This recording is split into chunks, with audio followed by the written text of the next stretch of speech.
Info. Les informés, Renaud Dely, Agathe Lambray. Les informés avec Aurélie Herbemont, chef adjointe du service politique de France Info, et Gilles Bernstein, présentateur des 4 vérités sur France 2. On passe à notre deuxième débat, Renaud.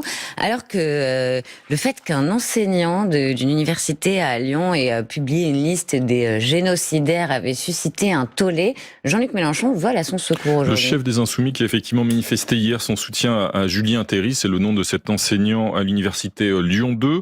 Un enseignant éclairant pour Jean-Luc Mélenchon, qui est donc visé par un harcèlement selon le chef des Insoumis et qui est menacé de censure. Alors pourquoi éclairant ? Parce que sans doute aux yeux en tout cas de Jean-Luc Mélenchon, il a donc publié sur Facebook ce message qui appelait au boycott en toutes circonstances de 20 personnalités qu'il considérait comme génocidaires.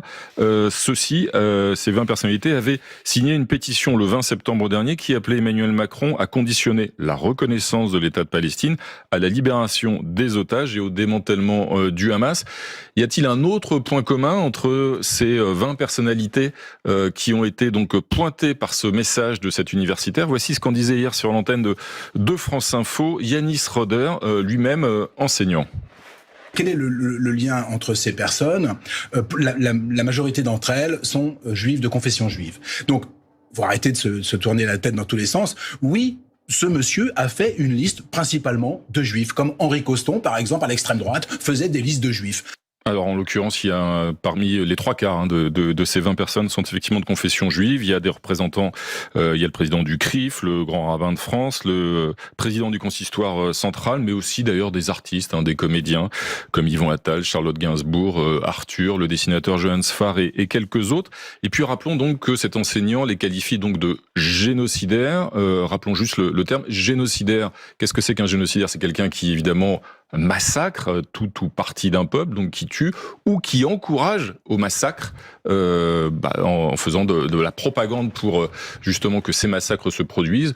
Aucun des signataires de cette tribune, qui donc visait à conditionner la reconnaissance de l'État de Palestine à un certain nombre de conditions, n'encourage au massacre, n'encourageait au massacre, et d'ailleurs au contraire faisait de la reconnaissance de l'État de Palestine à terme une condition du retour de la paix dans la région. Pourquoi Jean-Luc Mélenchon prend-il cette position aujourd'hui, Aurélie, alors que l'attitude de cet enseignant avait été condamnée par l'université, par des personnalités politiques ? Parce que Jean-Luc Mélenchon, finalement, est assez cohérent avec sa ligne. Tout ce qui permet de critiquer Israël, il soutient.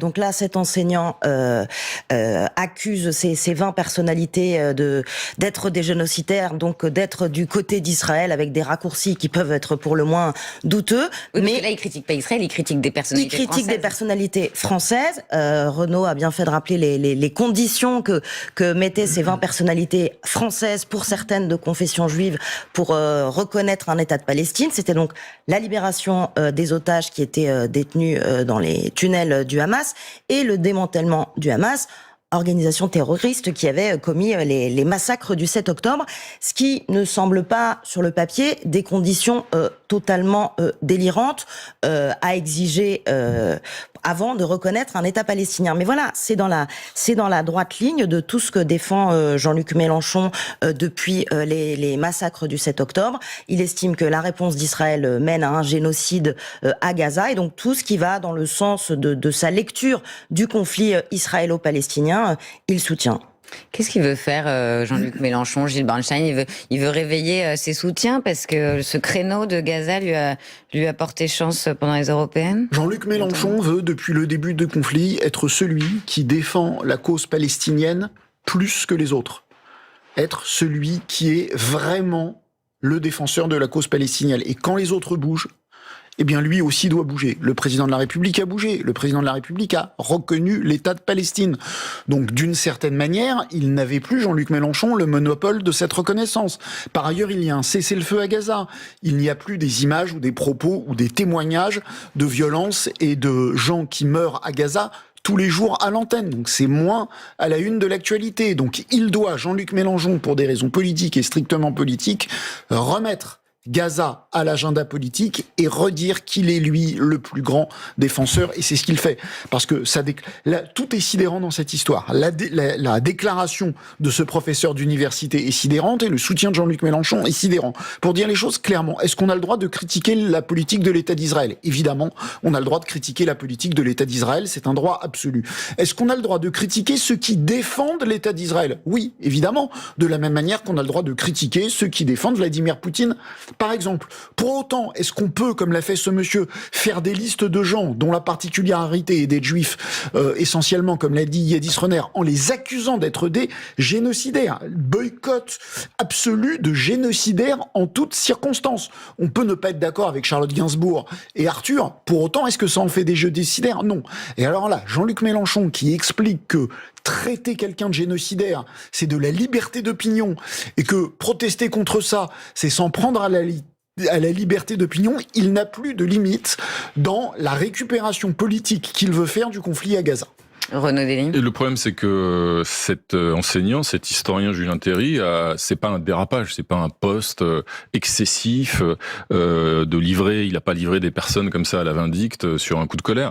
Il a un certain nombre d'écrits qui caractérisent une pensée politique.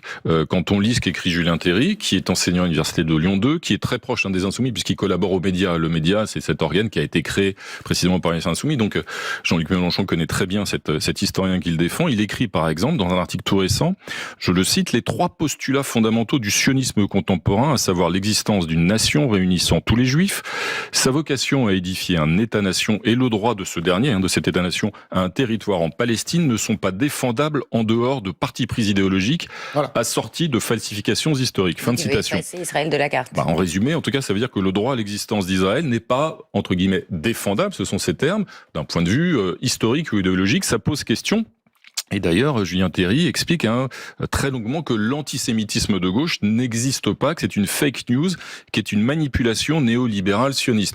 L'antisémitisme de gauche existe depuis le 19e siècle, il y a de multiples écrits qui le démontrent, à commencer par ceux de Joseph Tousnel par exemple, comme existe toujours aussi un antisémitisme d'extrême droite, un antisémitisme catholique ou un antisémitisme musulman, qui joue de ressorts différents avec toujours la même cible. Donc Jean-Luc Mélenchon sait très bien qu'il défend.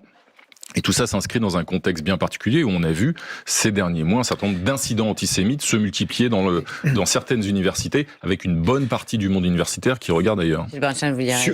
Sur les déclarations de ce professeur, il va falloir que Jean-Luc Mélenchon clarifie sa pensée, parce que jusqu'à présent, ce que pensent les Insoumis, peut-être à part Rima Hassan, les Insoumis sont pour une solution à 2 États. Et ça serait un mauvais procès que de dire qu'ils se prononcent publiquement pour la destruction de l'État d'Israël. Ils sont pour une solution à 2 États, la coexistence d'un État palestinien et d'un État israélien. Si désormais Jean-Luc Mélenchon soutient de telles déclarations dont le but, effectivement, est de dire que la création de l'État et l'existence de l'État d'Israël est illégitime, c'est un changement dans sa doctrine politique. Alors, il n'a pas soutenu ces propos-là. Il a soutenu un homme qui tient ces propos-là et qui nie l'antisémitisme. De gauche. Mais c'est vrai que ces déclarations vont bien au-delà de la doxa habituelle des Insoumis sur le conflit.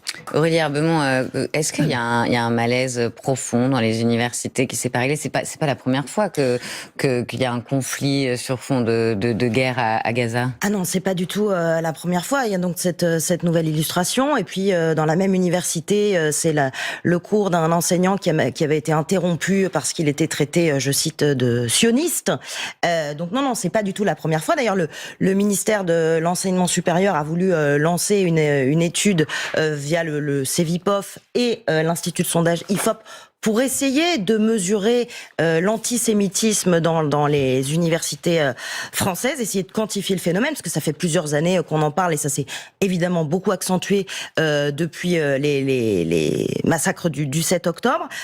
Sauf que des responsables d'universités ont décidé qu'ils n'allaient pas soumettre ce questionnaire à leurs enseignants, parce qu'ils trouvent que les questions sont gênantes. Il y a notamment des questions, on vous demande aussi votre avis sur le conflit israélo-palestinien. Est-ce que vous avez une proximité avec un parti politique ou un autre? Est-ce que vous avez une religion? Donc une partie des universités françaises refusent même de soumettre ce questionnaire à leurs enseignants, Donc le thermomètre, en fait, on ne l'a pas vraiment encore pour mesurer le phénomène. Alors est-ce que le thermomètre proposé par l'IFOP et le Cevipof était le bon? On peut éventuellement en débattre, mais pour l'instant c'est très difficile à quantifier ce sujet de l'antisémitisme dans les universités françaises. Il y a le ministre et il y a les universités. Cette réaction qu'évoque Aurélie Herbemont est très significative aussi.